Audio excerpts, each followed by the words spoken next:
Okay, kids, today we're going to begin our discussion into systems of equations. I'm going to ask you to take a minute to hit pause on the recorder and go right ahead and copy these notes down. These are all the notes for the video, so once you get these copied, you can hit the start button again, the play button, and we'll go over the notes with you. So take a minute and copy these down, and we'll be with you in a minute.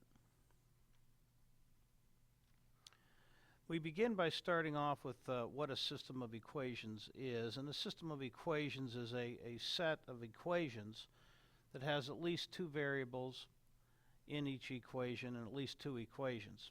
Now you can have a 3 by 3 system. We'll talk about those at the end of chapter 3. And those systems have three equations with three variables in each equation. We're going to start off by reviewing what you did in Algebra 1. There are several ways to solve a system of equations. One technique is called the graphing system. It's not a popular system.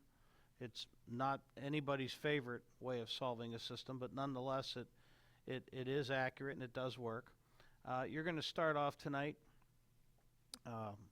writing your notes here by labeling your two equations, 1 and 2. You're going to rearrange each equation in the slope-intercept form. You're going to identify the first equation with M1, meaning the slope for equation 1, B1, the y-intercept for equation 1, and then you're also going to have M2 and B2 for equation 2. You'll graph both of these equations on the same coordinate system, and then you'll look for one of three things.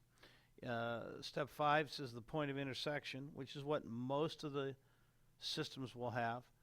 And that point of intersection is your solution to the system.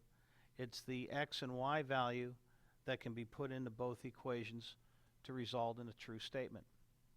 If you graph both lines on one coordinate system and they do not intersect because they are parallel, then that means there is no solution to the system. And by no solution, what we mean is that there are no common points.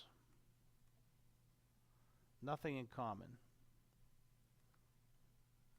And if both lines are identical when you graph them, the lines will be on top of each other.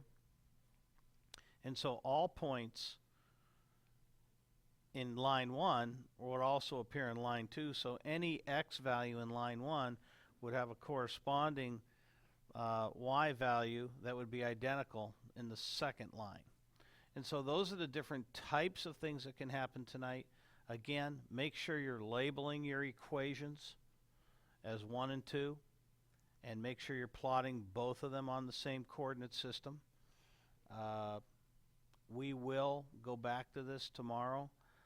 When you come in, we'll work a couple of these together and we'll give you a little time to work with them by yourself, and then we'll eventually expand our topic into graphing a system of inequalities on the same coordinate system. So look the notes over tonight. No assignment tonight. Tomorrow when you come in, we'll be working on this together as a group. Have a great evening.